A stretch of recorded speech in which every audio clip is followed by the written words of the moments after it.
Hey, hi everyone. Can everyone hear me okay?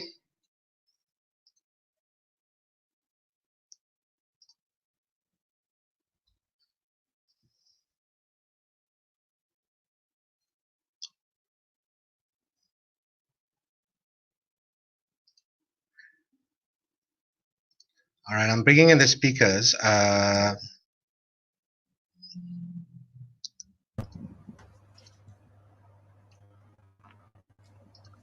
Hi, Shahrin. Okay, we are all live.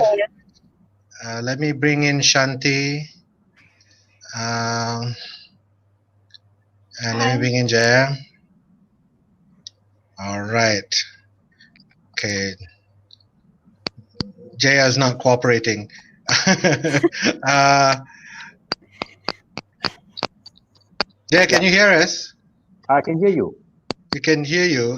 Can you enable your video for us?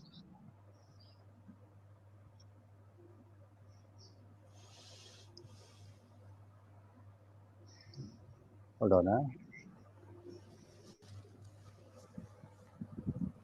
But I see Shireen Begum name here in my screen. Yes. What I'll do is I'll re-invite you, Jaya. Hold on, eh? It's all right.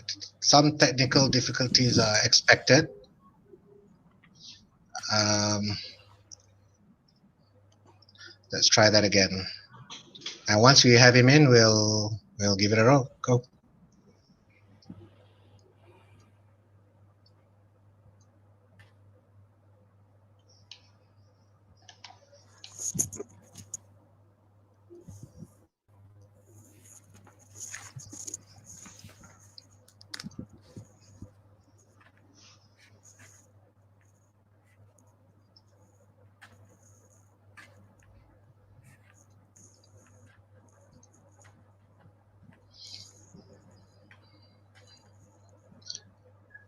Well, while we're waiting for our next speaker to come, um,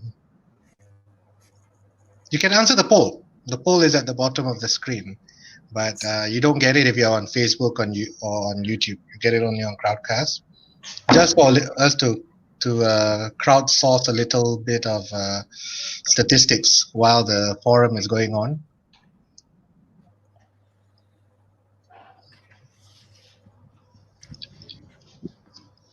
All right, there he goes. Okay, so let's. All right, we're only 4 minutes in. So, good afternoon, ladies and gentlemen, to today's forum. This is the 13th installment of the Johor Bahru live series. It's that many, yes.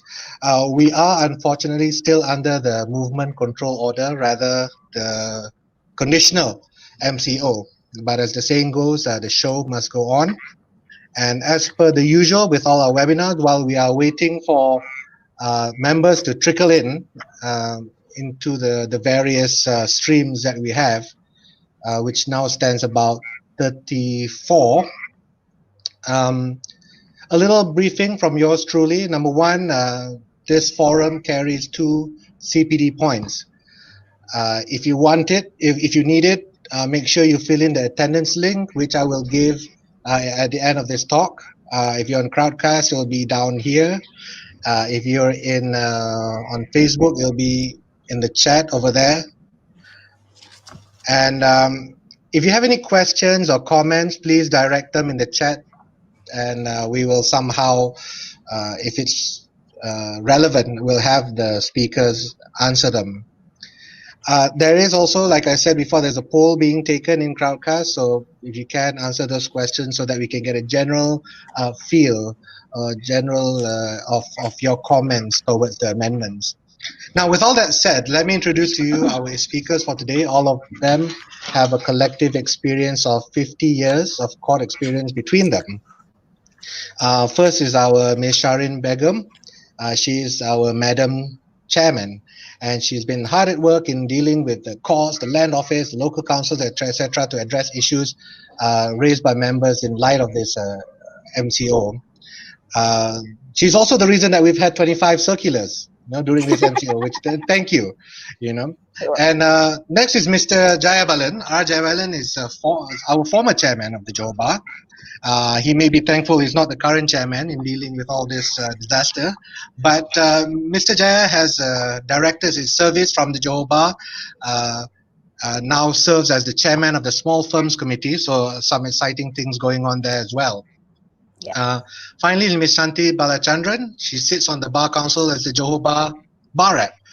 She heads the Bar Council Child Rights Committee. Look out for her forum on the 10th of June. Isn't that right, Shanti? On statelessness, the right to have a nationality under the federal constitution. I myself, I'm Fadil Ihsan. I'll be moderating, and that is all about me. Now, before I go into my first question, allow me to outline the parameters of the forum that we have today, and as will be presented by our speakers first. The forum today is to inform and brief the members on the proposed amendments to the various court procedures. Now, these amendments, affecting mostly litigators, intends to give way to the introduction of online hearings and online trials. Now, jurisdictions around the world have introduced similar measures with the aim of reducing the physical use of the courts, which may open, because the physical use may open up possibilities of the spread of COVID-19. Now, while measures such as in Singapore, the UK, those measures seem to be temporary, the amendments here proposed may be here to stay forever. We don't know. So even if when we're done with the pandemic. So this forum will try to examine the effect of these amendments to lawyers, young lawyers like myself and old lawyers like no one in specific. So ladies and gentlemen, with those parameters in play, let me direct the first questions to Jaya. Jaya, we'll take it from the very beginning. Now, can you briefly explain to our members these amendments that are being proposed in respect of the rules of court, and what's your comments, your general comments relating to them? First of all, thank you to Johor Bar for inviting me to take part in this forum. Good afternoon to Madam Chair Sharin and Shanti as well, the Johor Bar Rep. Thank you again for inviting me. Now, coming back to this, from what we have seen over the last 3 months since the pandemic started, the court has shifted. They started to go on with electronic hearings and so on, but there has been no legal footing. There's been no regulatory footing. So what the court has now attempted to do is basically to provide a regulatory footing, and they have started that process by sending us this proposed amendment. The Bar Council has sent it to us on the 23rd of May and has requested members to provide the feedback. Generally, my view is, if I have to simplify the amendment, basically the court wants to move towards electronic hearing, and the term used here is the RCT proceedings, remote telecommunication proceedings, RCT, remote communication technology proceedings, RCT. A word of caution, RCT has not been defined.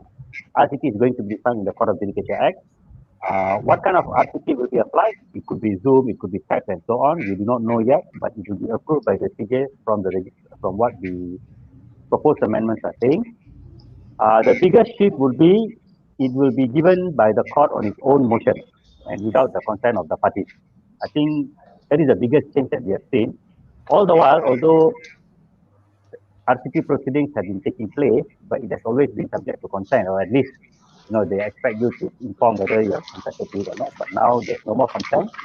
And I think the court is serious about it. They are looking at it in the long term. It's going to cover both contested matters and uncontested matters. It's going to cover trials. And in the process of providing this amendment, there's another amendment which is not connected with this, which has also followed suit, and that is the respect of the application for leave, where the judiciary has now proposed that there shall be no oral hearing when it comes to leave application at all levels. That is in gist with what the amendment is, Fadil. As we go on into the details, I'll explain it later. Unless, yeah. Yep, Fadil? Yes. Yep. Now, of course, when the court says that you must go by RCT proceeding, there are some caveats that have been provided. For example, even when the registrar has given the direction, interestingly, at Rule 5, it says that the court can actually revoke the direction if the RCT stops working or there would be unreasonable delay and it will take time before the replacement system comes in, put in place, or it was necessary to ensure a fair hearing to the parties, or when there has been a material change in the circumstances, or it was necessary in the interest of justice. This seems to be the safeguards that the judiciary has put in to ensure a fair hearing. But then again, this only happens in the course of the proceeding. So look, once you have started, then something happens, then you come back, you go back, you stop, and then probably look at the other alternative. That is the mechanism that has been provided. They have provided mechanisms for broadcast to members of the public as well, but then it has not been made compulsory. Right? So we are not sure how they're going to do it. Other than that, they have also provided mechanisms for examination of witnesses. Right? So you would have seen. We know that when it comes to attendance of parties, it will be by way of technology.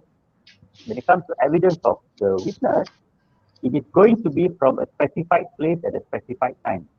We do not know what is the specified place at the moment. Right? What is the specified place that the court has in mind? So, to conclude, I think some basic idea has been given, but a lot of the details have not been given to us, at least not at the moment, or not that I'm aware of. And I think for us to be able to decide, we would need those information. So there will probably have to be further discussions on this so that the judiciary can give us more information before we'll be able to proceed.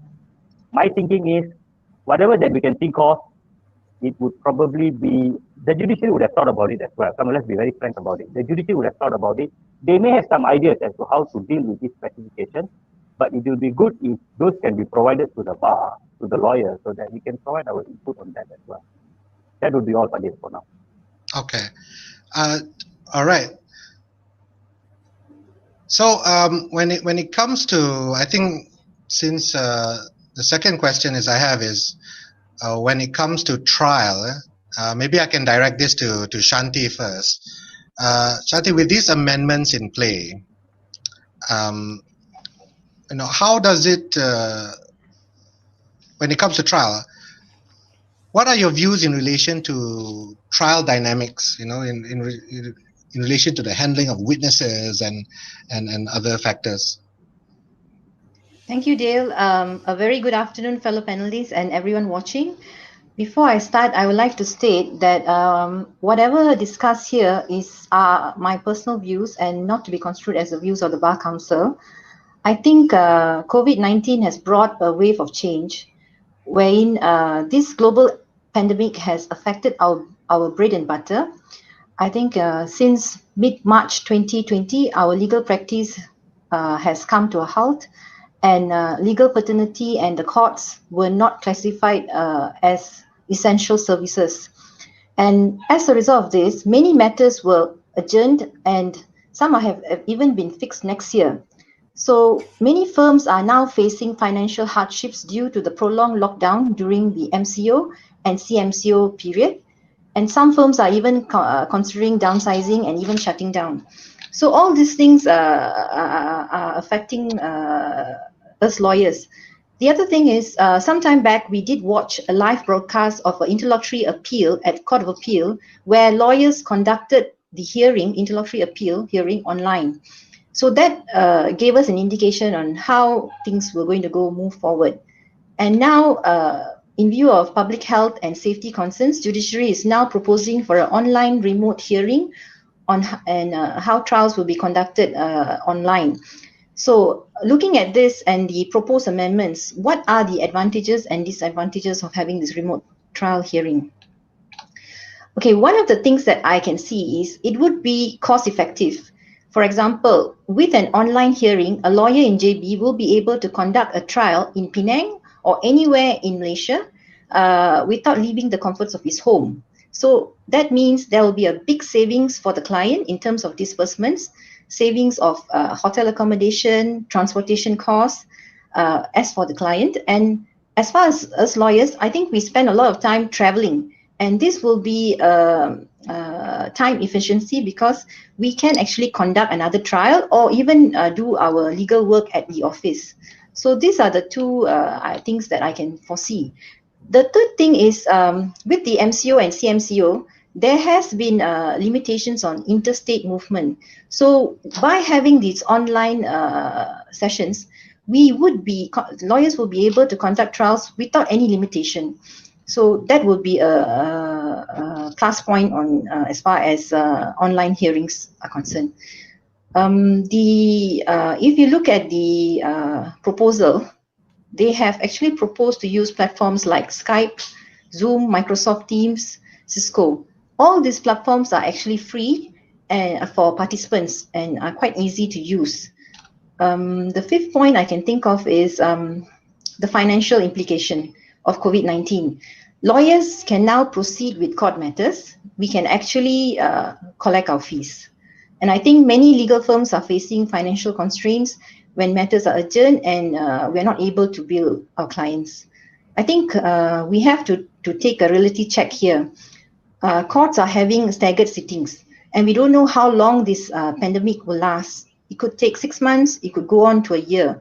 If we resist this remote hearing, we will run into great financial hardship. So I think we have no choice. We probably would not have any choice. The other reason why they are proposing the online hearing is they want to minimize the contact and unnecessary close proximity, which will ensure that lawyers, judges, and public are safe. So this is very important. This concerns our health. So I think it's quite important that that online hearings can be done so that we can be safe.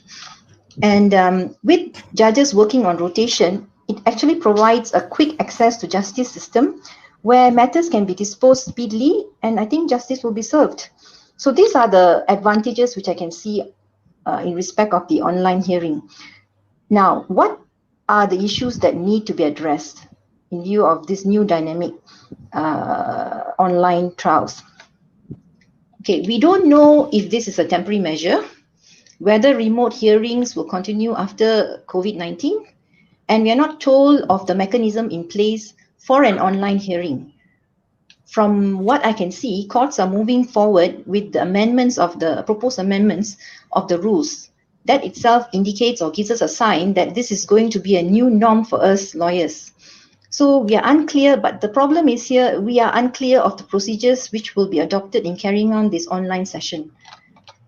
Some of the amendments that was made, I think the most important one is the Order 33A, where courts have directed online hearing on its own motion. This means there is no discretion. So this actually confirms the new norm in conducting trials or hearings. So as lawyers, I think I do not agree to this. We should have a right. So the preferred approach would be with consent of parties. The second problem in respect of online hearings is the level of tech and infrastructure. The problems with bandwidth strength and speed differs from one location to another. Slower speed sometimes because of huge demand, and the network can be lagging. There are glitches which can actually affect the quality of the audio or affect the proceedings or even the delivery of giving of the evidence. So one of the most important things I think as a lawyer, we need to invest in a secure, stable internet connection with band, preferably with 4G or 5G, or source out for an alternative shared facility. This is something that we have to do if we are a litigator. Even before COVID-19, we did have CRT, e-filing, e-review, which have come into place. And most of the firms have invested on infrastructure, upgraded their computers or laptops to cater this. Suggested platforms like Zoom, Microsoft Teams, Skype can be accessed from smartphones, although sharing of a huge bundle may be difficult via a handphone. So I think court has to work out the safety measures in place also to ensure that there is no hacking while the trial online is in session. So this is something that courts also must consider.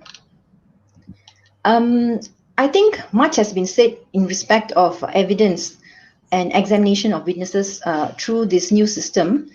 It's quite vague how it's going to work, and RCT is supposed to be recorded from a specific place on a specific period, but they did not give us details on how it's going to be conducted. Courts should provide control space like the technology courts in KK. they have a facility where there will be a big white screen and you're able to go there and conduct your trial.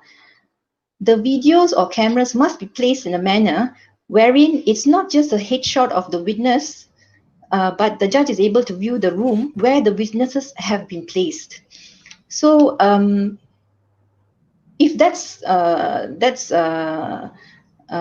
followed, I think there shouldn't be a problem.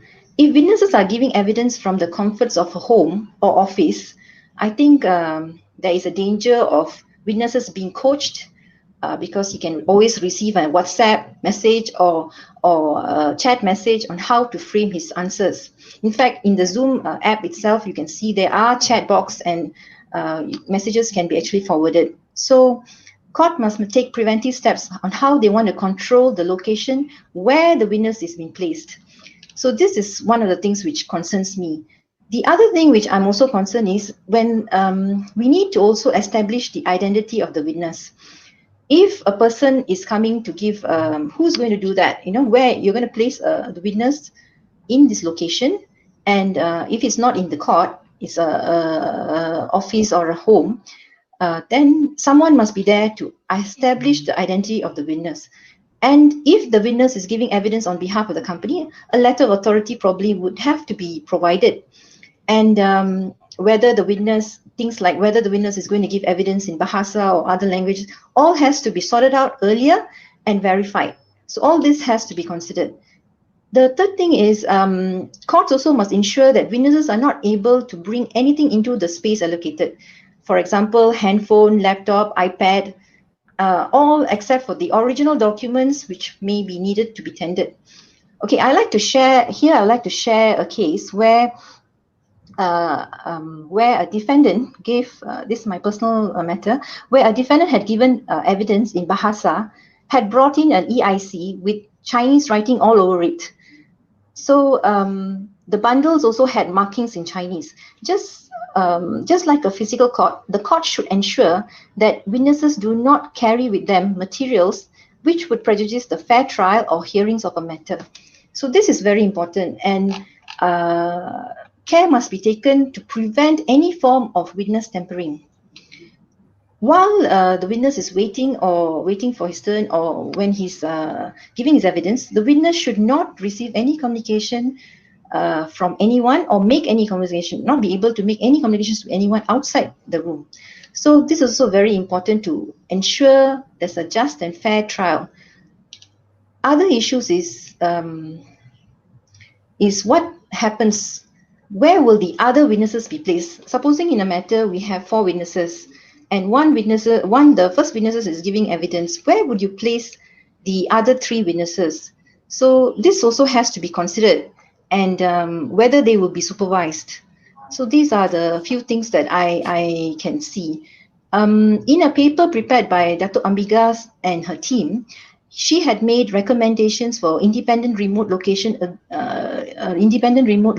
agreed by parties and determined by court.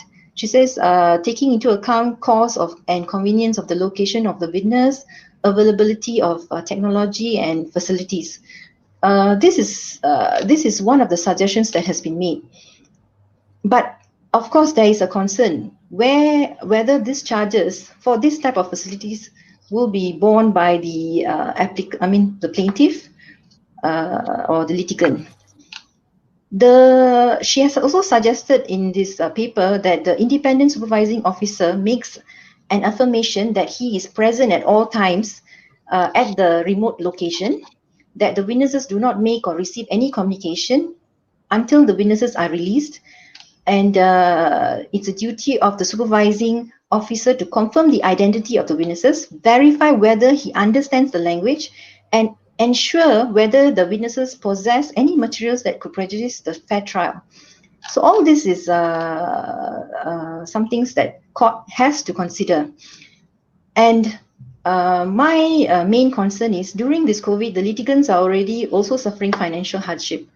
And we are already bearing costs for interpreter, CRT recording, notes of evidence, e-filing fees, which is quite high. I hope courts will not impose any further costs for independent supervisor and facilities provided for the online hearing. the main concern or things that we have heard from many lawyers is whether judges and the parties will be able to evaluate physically the credibility and demeanor of witnesses in an online hearing. I have to admit, nothing is like a physical court.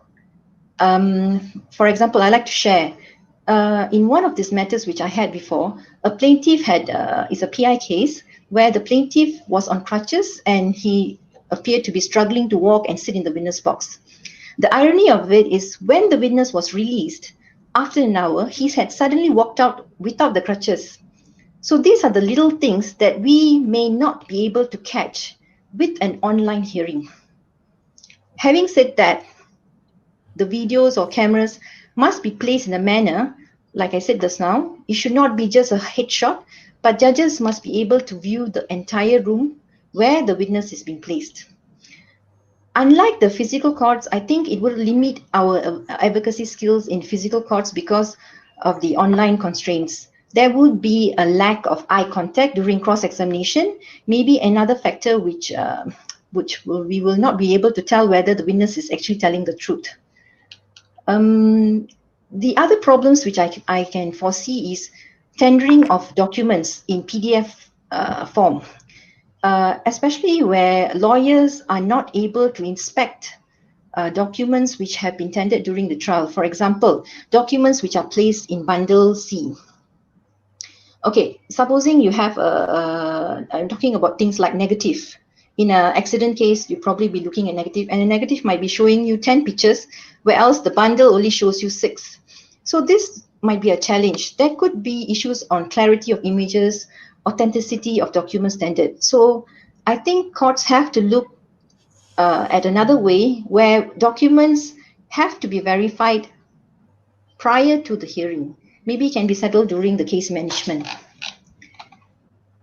One of the most important things that I also fear is the fact that while we understand the virtual court is an open court, I'm not for the live broadcast at all. With the live broadcast, I fear this broadcast will be shared to other witnesses, especially in a trial which is going on for 3-4 days, and where witnesses can be more prepared or coached if they're able to watch the broadcast. I think some SOPs must be set for witnesses who wait their turn, whether they're going to be kept in a waiting room or whether they'll be supervised, whether they actually have their devices like handphone and iPad, whether they can access this broad live telecast. So my proposal is I hope the courts do not do the live broadcast. Because even if you encrypt a trial with special passwords for parties to log in, so that unwanted parties are kept outside the perimeters of the trial, counsel still have the access of the live broadcast and may still share it with anyone or even the witness. So perhaps keeping in line with this, I think live broadcast should not be allowed. Whether lawyers, judges, I think there is a lack of training. Many lawyers are not well equipped on using the technological platforms, and probably some training should be provided not only to the lawyers but also the judges, because this is a problem, because without the judges able to use the technology, they will not be able to understand what's going on during the trial. Like I said, many lawyers are computer literate and not tech savvy. So probably we also have to run programs under the PSDC to train our lawyers. Okay, one of the things that I also thought about was, like in some matters where we have counsels acting for us or where lawyers need to consult clients, how do we work out that mechanism? So that thing has to be thought about also. So I think this list is not exhaustive. I think there are many more problems that we need to think about and set out an SOP, how we're going to solve this problem. Okay, one of the other thing is the amendments to the Court of Appeal and Federal Court. the suggestion that disposing appeals by way of written submission without the need of oral submission. Now, I think many times, as lawyers, we have experienced the matters where when we have stepped into the court and the judge tells us you don't have a case. And by doing that oral submission, the 15 minutes of oral submission actually can turn the whole case in our favor. So I feel that by taking this away, I think this is severe, for a just trial, this should not be taken away. We should be entitled to that 15 minutes, at least a 15 minutes. So that's true. I mean, when it's hard enough when we have interpreters, translating in real court. You have an added layer, in the video conference to translate the question and all that. It somehow maybe will make it slower than a traditional trial, and cases will take twice as long to dispose. And the last thing I would like to raise is, although young lawyers may be able to adapt well, there are more senior lawyers who may have difficulties in conducting these online hearings. Lawyers who are not tech savvy.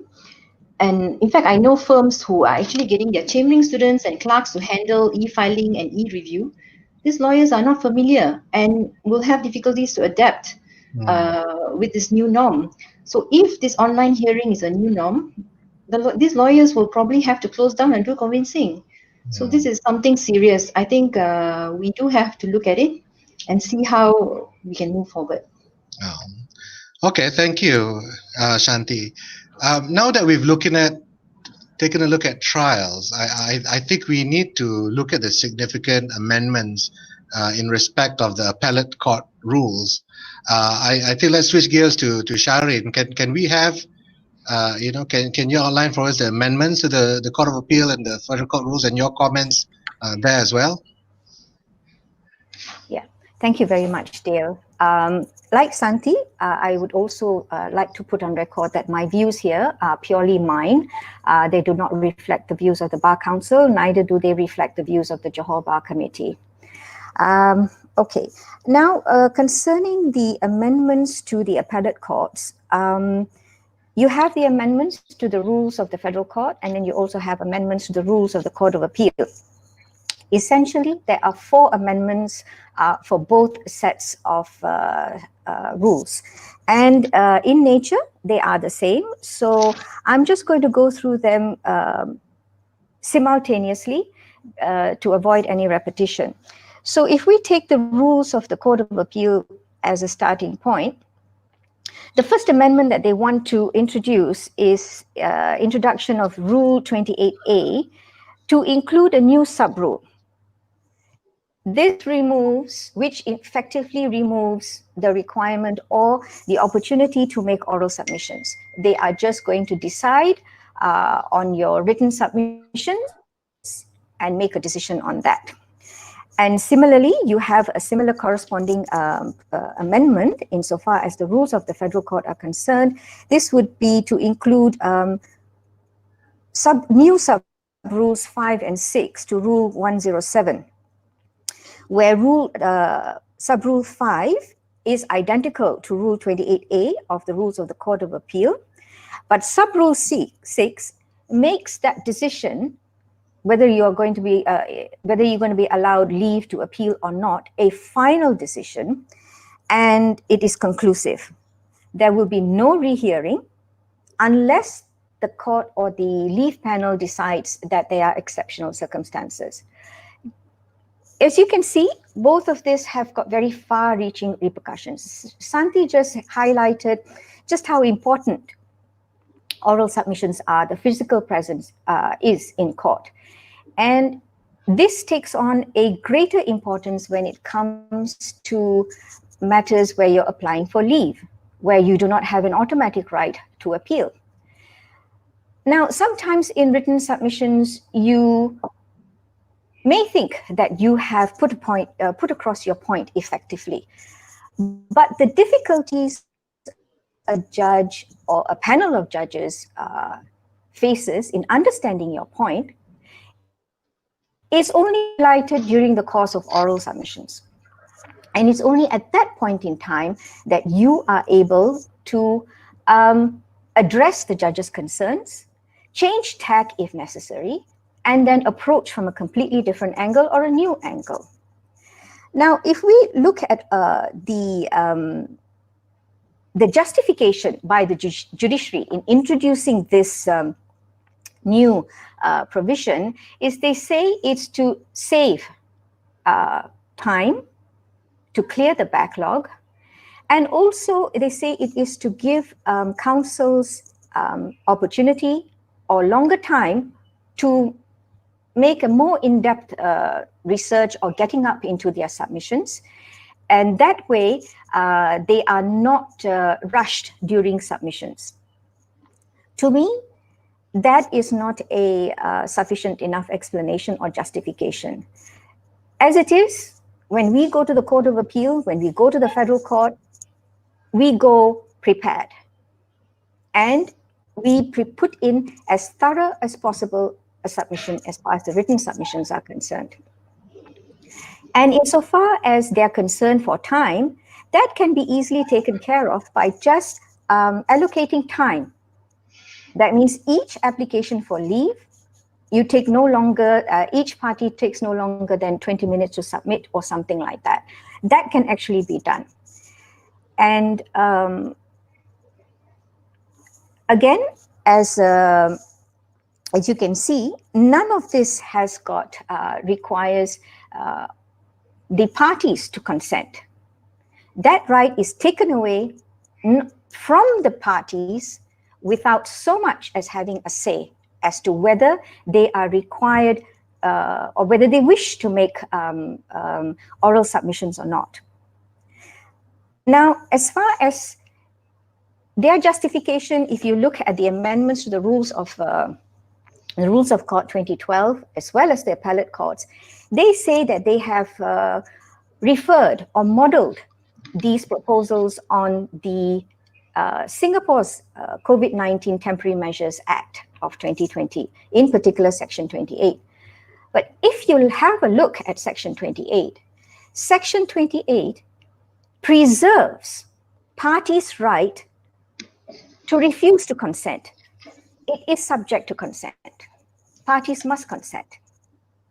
And it is also, it doesn't take away, it doesn't interfere with your right to make oral submissions in court.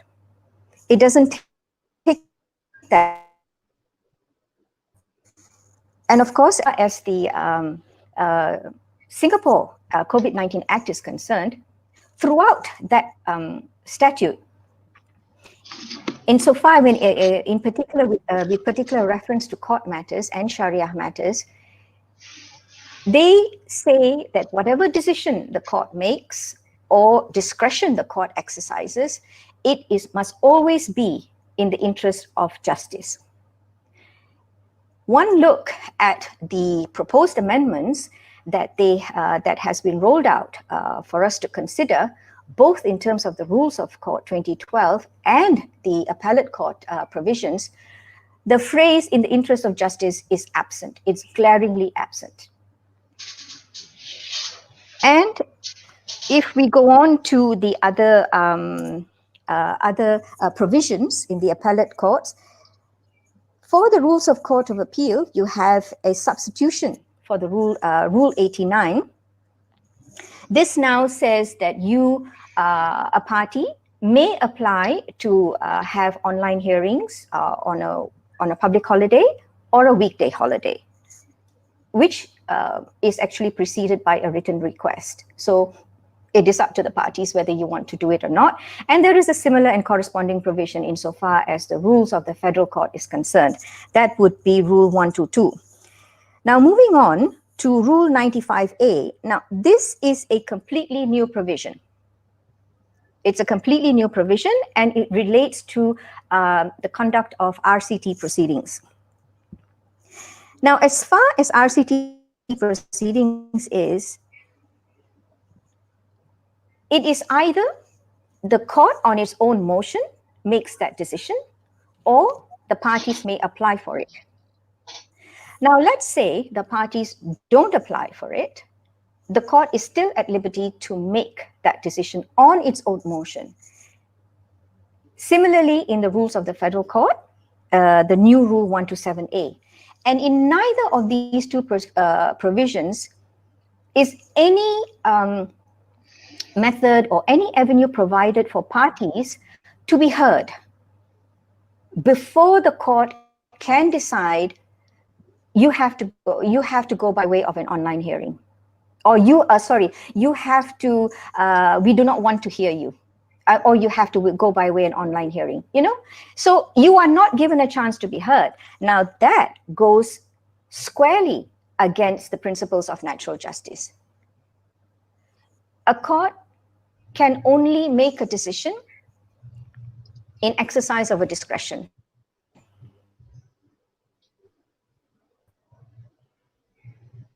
It can never be an unfettered discretion. It is always a fettered one, always on guided principles, and always on the prevailing facts in a given case. If you look at the draft that has been given, it actually gives, the word used is not discretion. The word used is power to the court. Now, as far as power is concerned, it's quite of a very wide application, if you ask me. And it can, and where you do not have guidelines, you can have different courts deciding on different considerations. There will not be any consistency. But again, that is assuming that parties are given a right to be heard. The way it stands now, parties do not have a right to be heard.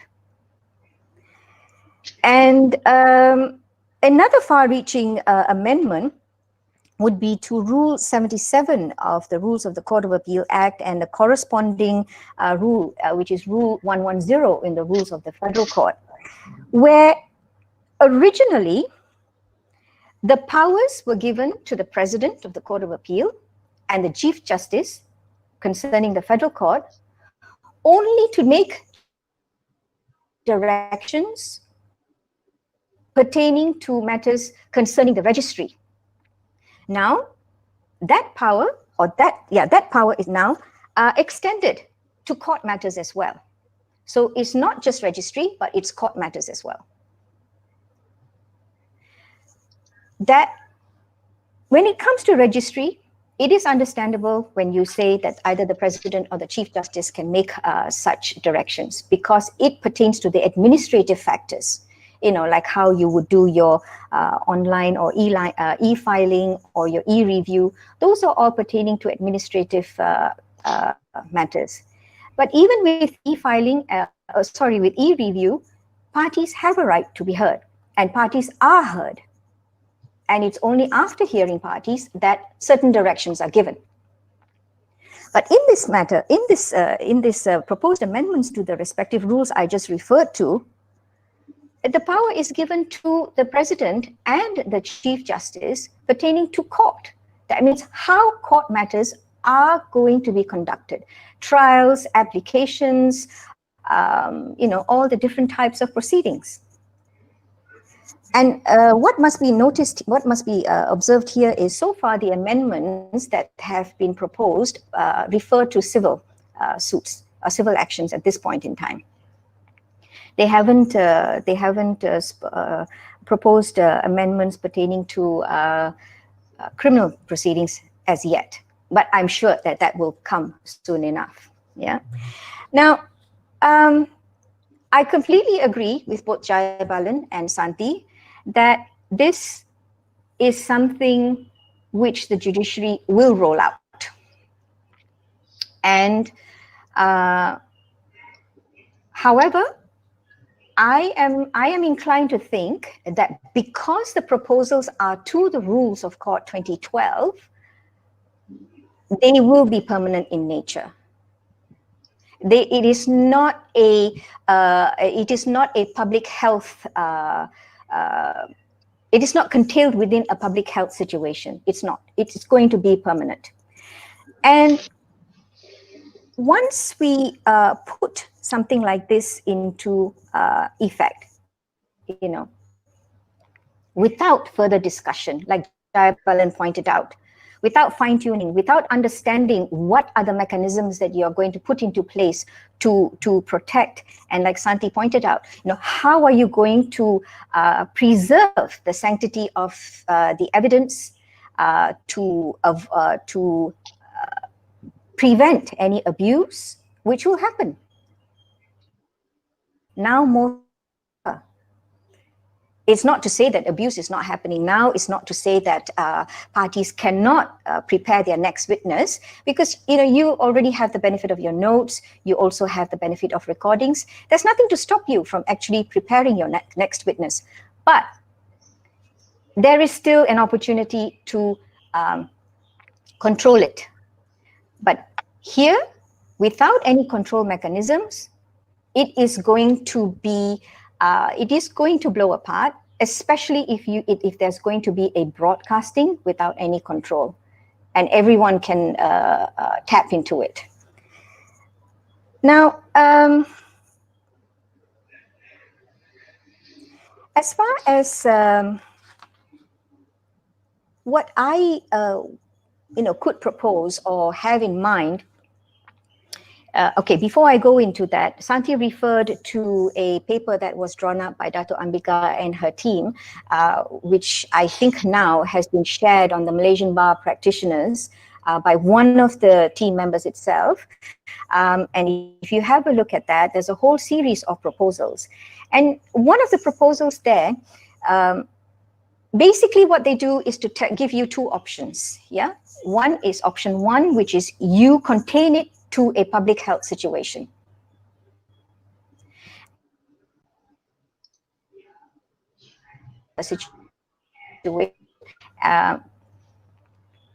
Actually, I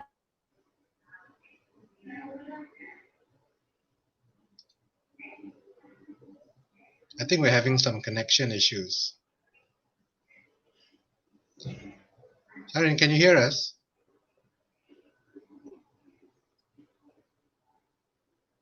All right, I think she, yeah, it's caught in Batu Pahat.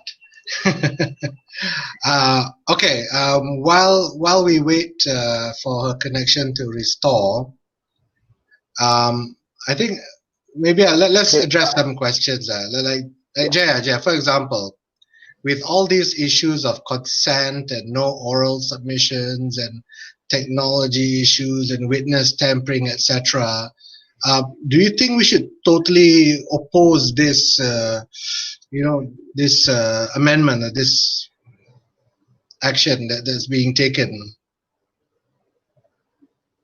Okay, my view is, I think Ajay, can you speak up in your microphone?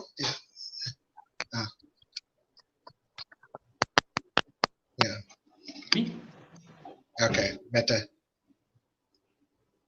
Hello? Dale, can you hear me? Yeah, but you need to speak up slightly here. Hold on. Yep. Dale, can you hear me? Yeah, we can hear you. Can you? We can. Okay.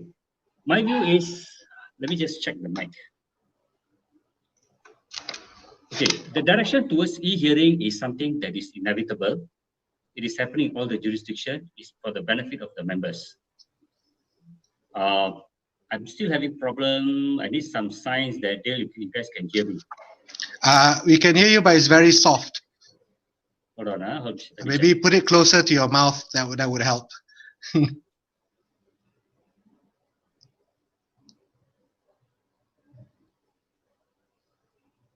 Okay. Yeah. Okay. Okay. All right. Sure. Okay. This is the next direction. Now, it is very difficult to come and oppose e-hearing because, let's face it, it has a lot of benefit to the members as well. I think Shanti pointed out many of the benefits, and it would be self-defeating for the bar to oppose completely. But maybe what we need to look at is that we need to tweak some of the amendments. We need further information from the judiciary as to how they will tackle some of the issues that we have in mind. Most importantly, of course, a lot of the discussions have been centered around trial. So therefore, I'll just deal with the trial first. How do you ensure a fair hearing to your clients? Supposing I give this simple example. I'm acting for a plaintiff in Johor Bahru. Let's say Shanti acting for the defendant in Kuala Lumpur, and the judge sits in Penang. The matter is from Penang Court. Now, when the defendant is giving evidence from Kuala Lumpur and is seated with his lawyer, my client would be concerned. Look, is that person giving evidence on his own? Is the lawyer helping him? Is there someone else helping him? Now, what are those safety mechanisms? If that can be provided, the judiciary can give us some information as to how they expect to deal with all this, then I think it will be easier for us. As a matter of principle, I'm a strong believer in e-hearing, and I think trials can be conducted by technology. It can be effectively conducted, provided these rules have been provided for. Let me give you one example. There was one trial which was conducted in UK about 2 months ago, which involves 11 witnesses, including 3 expert witnesses. And there were about 8 lawyers who were involved. It was a matter of life and death. And the trial went on for 3 days, and it went on smoothly. So it can be conducted, but then, of course, the parameters were laid out. All those safety precautions were provided, so parties were assured. So if the judiciary can give us all that information, if we know all those details, I think lawyers will be more forthcoming to us. At this moment, it is a concern that all of us have. That's number one. Having said that, to the members of the Johor Bar, let's be realistic here. E-hearing is something that has been here for the last 2 or 3 years. If you ask lawyers who have been doing arbitration, especially international arbitration, they have been doing this for the last 2 or 3 years. They have come up with mechanisms as to how to ensure the witness is not being assisted, how to ensure that a fair hearing is conducted. One of the systems by having is a supervisor or even a referee. That's one system. Another system is where they have this witness to go to a location, to a nearby office. So someone will be recognized, and then that person would act as a supervisory officer to ensure there is no assistance provided. So to come back to Fadil's question, I think we should be open towards e-hearing. It is extremely beneficial. For example, look, if you're a small practitioner, you can't leave the firm if you have a trial outstation for 2 or 3 days. Now you can do it. You can do the trial. You don't have to spend much time. As Shanti pointed out, there are a lot of benefits that it can be done. The only problem is a lot of information are missing. The primary issue is again this. What about issue of consent? Supposing if I have a matter with Fadil, right? Fadil is technologically savvy, and I'm new in that. Can I be forced to agree? There's this principle that when you go for litigation, there must be equality of arms. If you are better equipped, and then I'm not better equipped, that itself is not a fair hearing. So hence why the issue of consent is very important. To my mind, what the judiciary probably is concerned with is, look, if we leave it to lawyers, what if lawyers continuously say no? All right, then we can't move forward. Right? But even now, if you see, over the last 2 months, whenever we have court of appeal matters or even e-hearing, there are many lawyers who actually don't want to do it. For a very simple reason, there's only one reason given: I've never done it before. All right? Therefore, they don't want to do it. So because of that, I think the judiciary is worried. If we just leave it to the lawyers alone, will there come to a situation where when the lawyers don't agree, the court wants to move forward, and then the lawyers are not agreeable? Then does it mean that judiciary cannot move forward? I think that's where they are worried as to why maybe they don't want to give importance to consent. Personally, my view is consent is important. Parties must give their consent, especially in a contested matter. It must also be understood, there's a misimpression that it is a lawyer's problem. It is not the lawyer's problem, it's a party's problem. If I have a client and I want to tell him, my plaintiff, to tell him to go for a remote for an RCT proceedings, I must be able to assure him that you will get a fair hearing. Now, if I'm not in a position to give him that assurance, I cannot advise him that he will also not do that. That's one side. I'll take another extreme from the lawyer's aspect, because there are lawyers, there are members who feel, why is this being pushed on them? My advice to them is this: you got to go to the next stage of your practice. You got to develop your practice. Practice is evolving over the years. This has been taking place over the last 2 or 3 years in the litigation, in the arbitration world. It is now moving here into the court proceedings.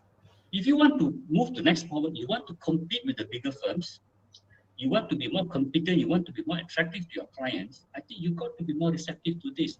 Imagine this: if a client comes in and the client knows there are remote proceedings taking place, and they don't want to go to court and spend time when they have the opportunity to giving evidence from their lawyer's office or even from their office, they might be inclined towards that because that saves them more time. And when you tell them that, look, I'm not favorable of that, or I do not practice that, that's self-defeating. The client will actually walk away and go for another lawyer who's more prepared to do it by way of RCT. So hence, coming back, it should be accepted. We should be open to it. Issue of consent, I think, is important, especially for contested matters. Now, what about uncontested matters? My own view is for uncontested matters, the court should be able to direct the lawyers to do it by way of RCT proceedings, right? And I think it will be very unfair if lawyers don't want to agree to it, even for uncontested proceedings. Hence why teamwork is important. I think as members of the bar, there need to be a teamwork. All of us must support each other. So if Fadil is good in doing proceedings by technology, by RCT, then if you have a matter with another lawyer who's not good at it, I think it behoves upon you to actually encourage the other lawyer to teach him to take up this proceeding so that when it comes to the next proceeding, he will be able to do it so that we will all develop together, we'll progress together. Okay. Shari, welcome back. We lost you for a minute there. It's probably the best example to give of the problems that we may face with our online hearings.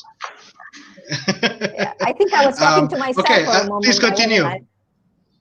I'm not sure where, up to what point I was audible, but I came in time to hear Jayabalan, and insofar he has the two things that I would like to speak concerning Jayabalan's comments just now. First is the consent issue.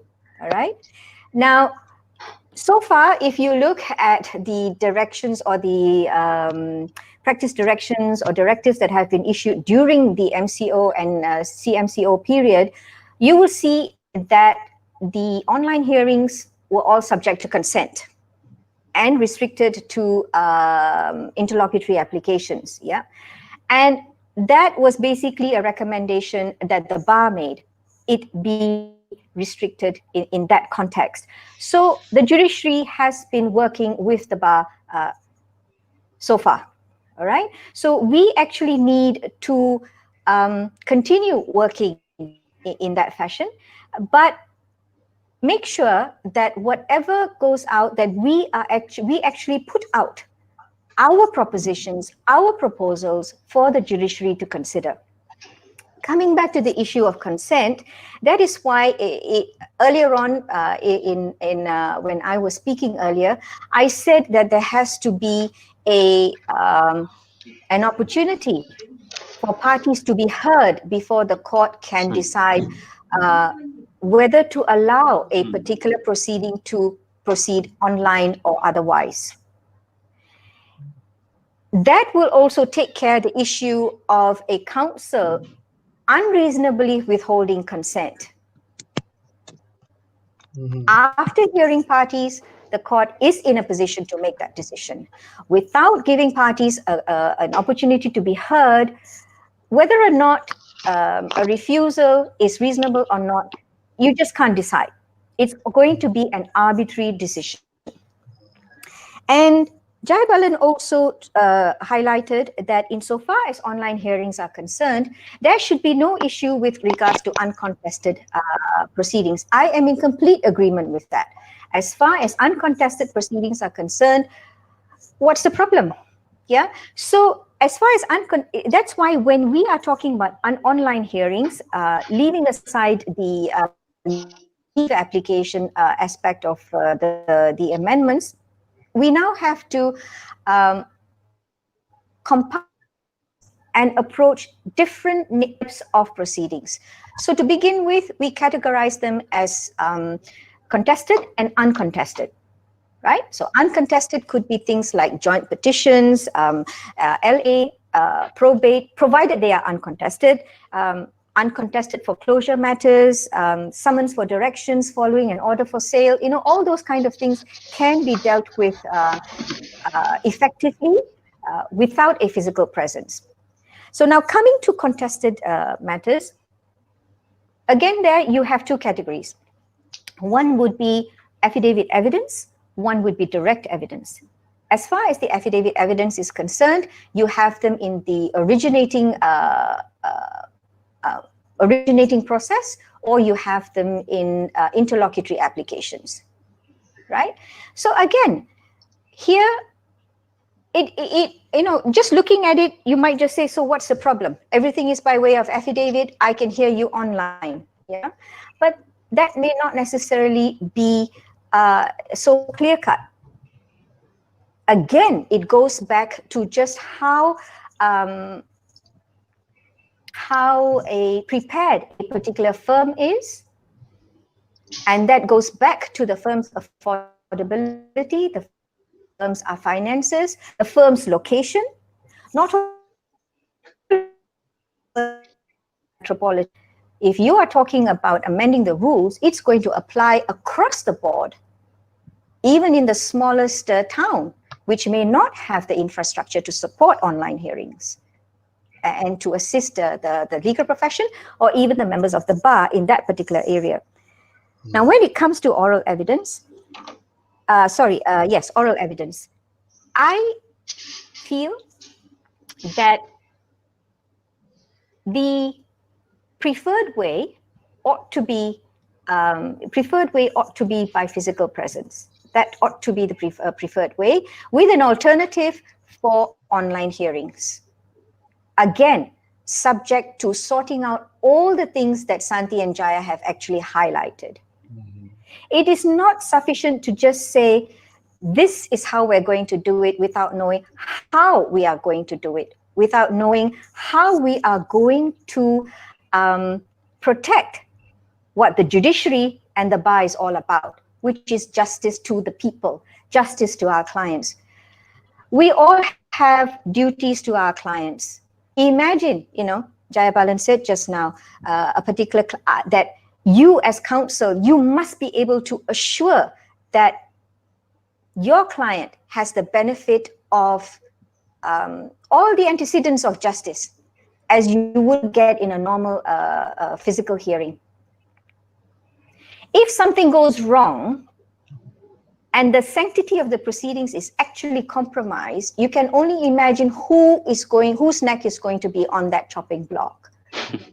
Us. Yeah? So it's not a matter to be taken lightly. Both Santi and Jayabalan have highlighted the practical difficulties. So maybe I agree, this is the way forward. It is something that other jurisdictions are doing. But having said that, it's not sufficient to say, just because someone else is doing, therefore, I have to do it as well. No. If you look at all these other someone else's who are doing it, their infrastructure is impeccable. They are in place. They are in place. We are not.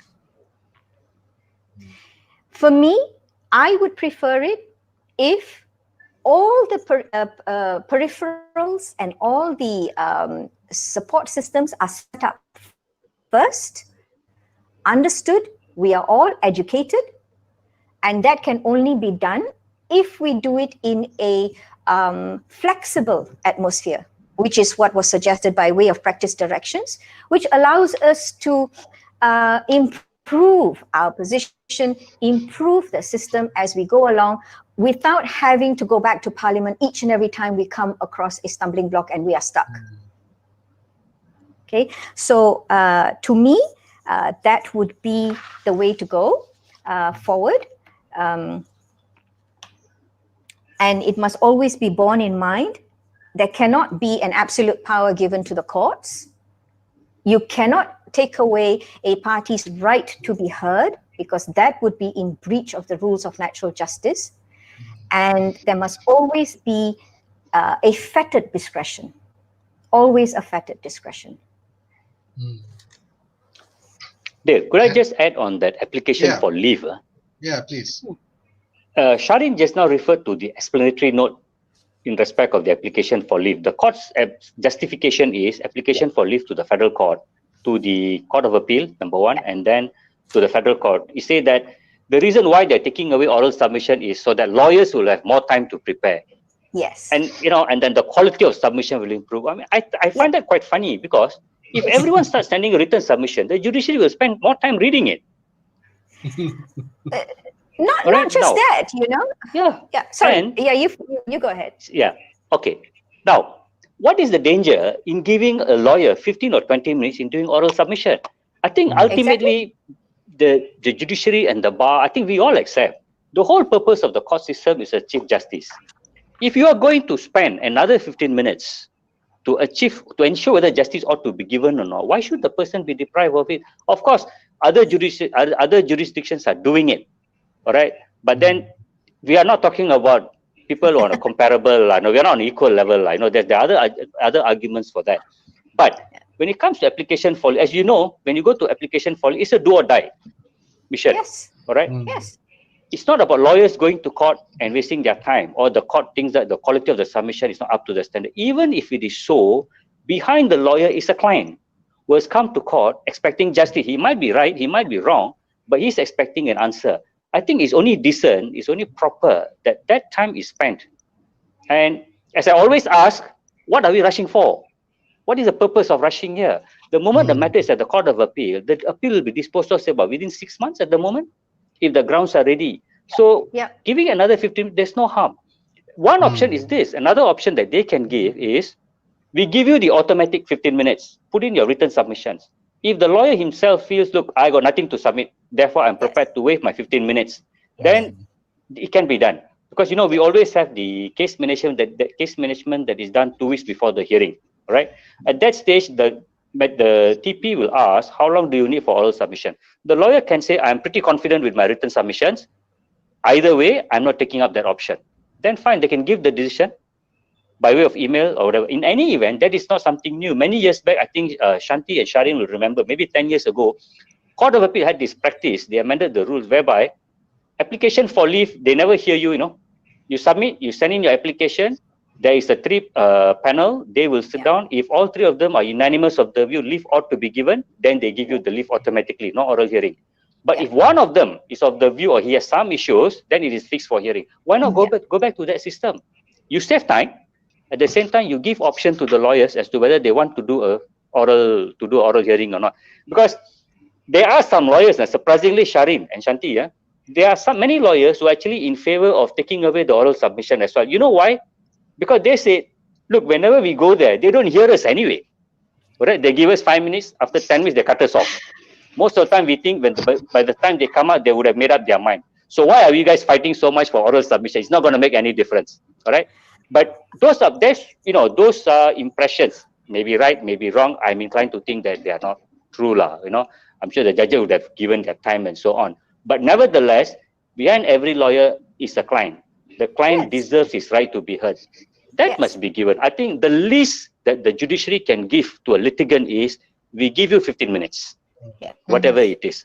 And lawyers, we are trained as advocates. We are trained to go and practice advocacy. We are not trained as writers. Many of us are lousy when it comes to written subject, including me. All right? But some who are very good at it. All right? Why do we think that their lawyer, their client were prepared to pay extreme fees to engage certain counsels? Because it makes a difference. You know, the way you put your ideas. So oral submission should not be minimized its importance, number one. Secondly, in the course of this amendment, what the judiciary has done, proposal at the federal court is, in the event application for leave is dismissed or disposed of, there's no right for review. That is something very strange. There is always a right for review under Rule 137. And now that is being taken away, and then a review will only be given under very extreme circumstances. Again, you are imposing a threshold. There shouldn't be such a high threshold. The rule is already good as it is, and do not take away the right for review as well. There's really no reason for it. No, if the ultimate purpose is to serve justice. We agree, we do not want justice to be delayed, hence you impose the time limit. Thanks, Fadil. I'm sorry I've taken a bit of time because I thought we needed to cover that part. All right. I do have a question which I'd like to throw out to any of you to volunteer to answer. With these amendments in play, when it comes to lawyers, which lawyers who are the most affected groups? What are their real concerns? Is it the junior lawyers, senior lawyers, big firm, small firm, medium firm? People from the various northern districts, maybe with limited internet connection? Who are the most affected groups? I don't think you can actually pick out one group, which is, there could be junior lawyers who are affected simply because they're new to practice. They do not have the infrastructure. They do not have the equipment. They may not be able to afford it if it's a new practice. It could also be senior lawyers, as Santi pointed out, who are not accustomed to doing things electronically. They might find it difficult. It could also be someone who is outside a particular area of coverage, or they have a coverage, but it's not all that great. I think it's difficult to say one category will be more affected than another category. That would be my opinion. Jay, any thoughts? Shanti, you want to add on something before I speak? Yeah. No, I think I agree with Shahrin. I think you can't really put them in one category. I absolutely agree with her. Nothing else to add.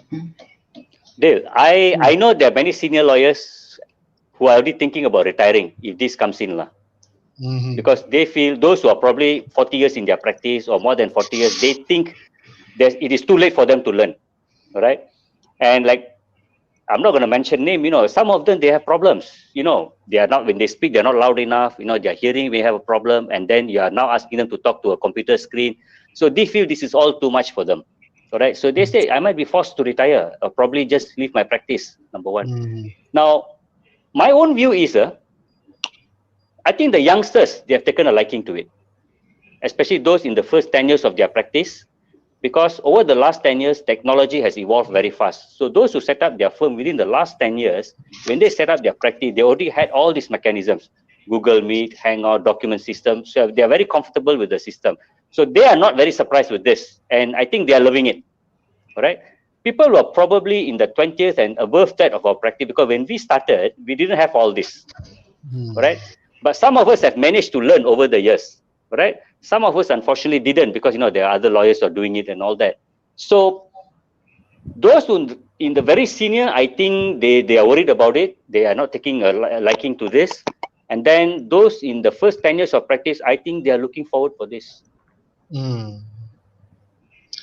Well, because I personally, I've taken a look at how it's been applied in other jurisdictions, primarily in the UK, for example. They enacted the Coronavirus Act 2020, which allowed for temporary modification of their similar civil and criminal procedure rules, and they had a practice direction on it. But the practice direction clearly says that these online trial directives ceases to have effect on the date which the Coronavirus Act ceases to have effect. So it's a temporary measure. It's not a public health measure. This is about to be incorporated, outright. So I guess those concerns are about consent, as stated by Shahrin and Jay. Those are legitimate concerns, isn't it? Yeah. Yeah. I think even, that when it comes to the issue of consent. Oh, sorry, dear. Yeah, you were saying something. Yeah, no, go ahead. Sorry. No, when it comes to the issue of consent, if there has to be a way around it, okay? If, let's say, as Jayabalan pointed out, the judiciary is concerned that consent is going to be withheld unreasonably, a very real possibility that could happen for a whole variety of reasons. The way to overcome it is basically to hear parties out, you see. Allow for that to happen, provide for that avenue, as opposed to what it is now. That's true. Okay, we have about 15 minutes left. If anyone has any question or comments, please put it in the chat, and then I'll bring it forward to the speakers. But Shahrin, specifically, since you're our Madam Chairperson, what can we as Johor Bahru members do to bring forth these issues, as a collective voice, to have a real criticism of these amendments? What can we do? Right. The Bar Council has already issued a survey, right? They have already shared the judiciary's proposals by way of a survey asking for a feedback. I believe that is circular 167 of this year, sometime on the 23rd of May, that has already been issued. So it is crucial for members to actually respond to that survey. It is, you see, at the end of the day, we are a bar 22,000 strong, if I'm not mistaken, between 20 to 22,000 strong, right?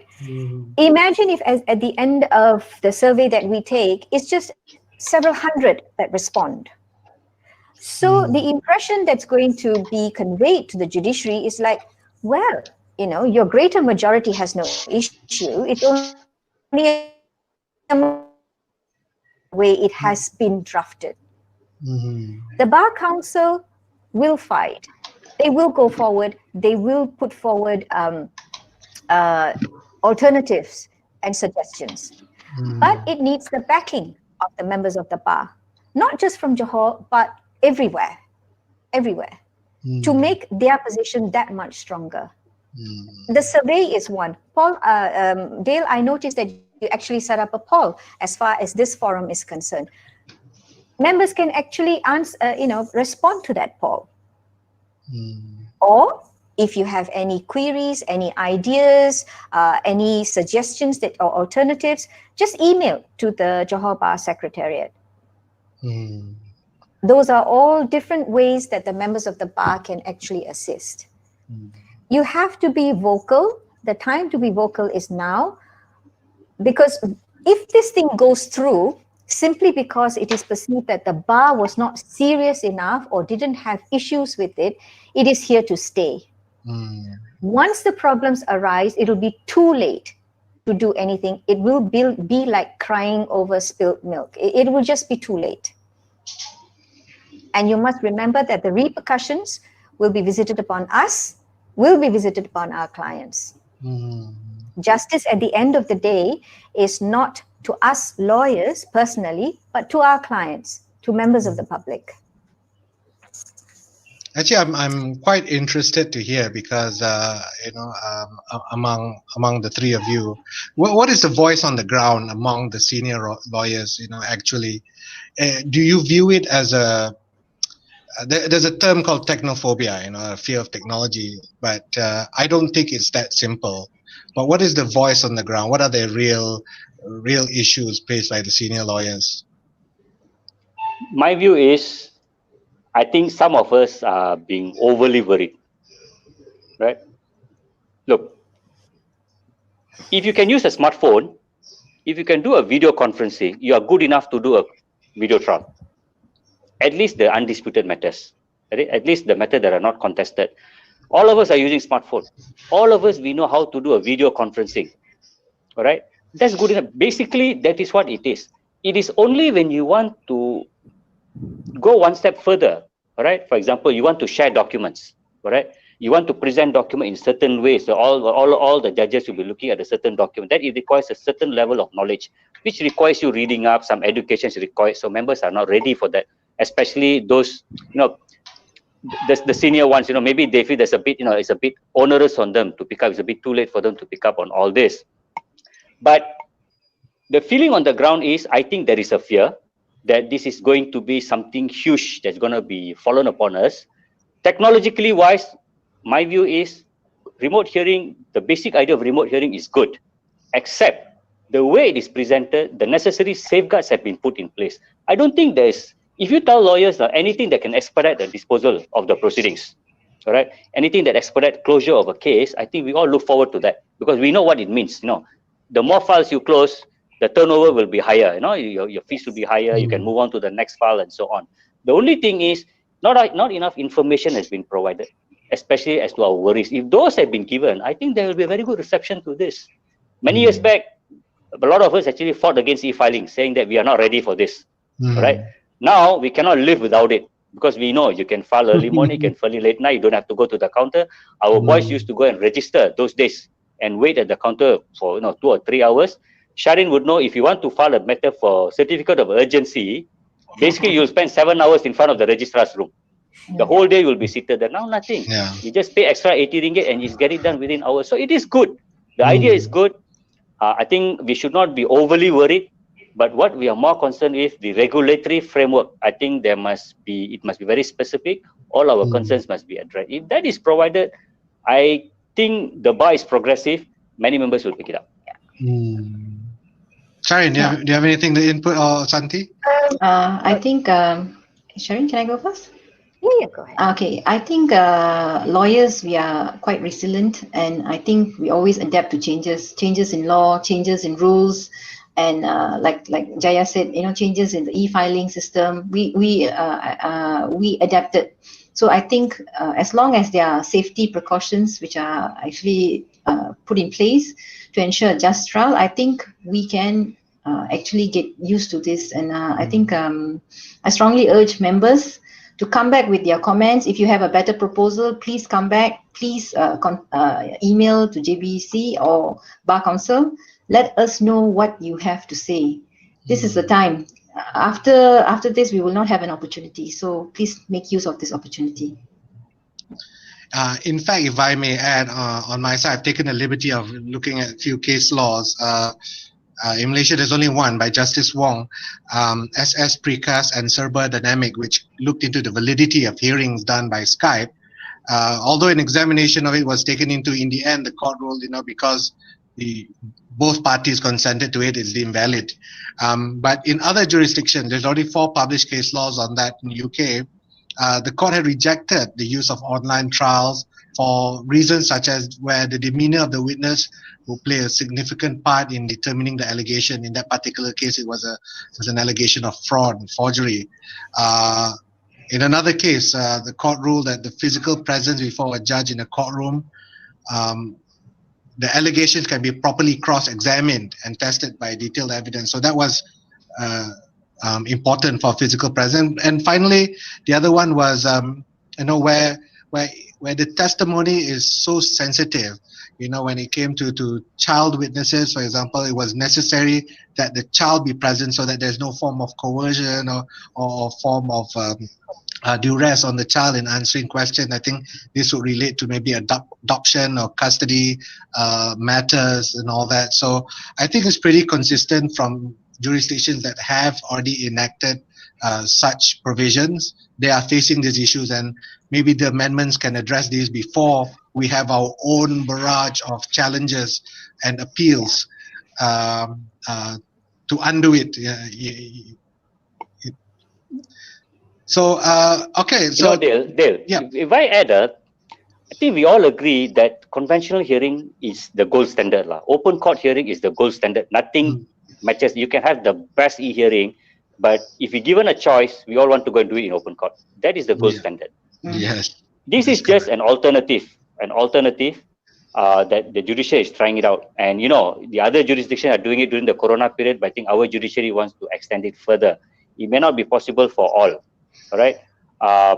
They can come up with all kind of hearings, electronically, technologically. Nothing can beat the feeling of have a courtroom feeling. That is where actual justice is done. Parties want to have a say. There is remember I mentioned a case where it involved 11 witnesses.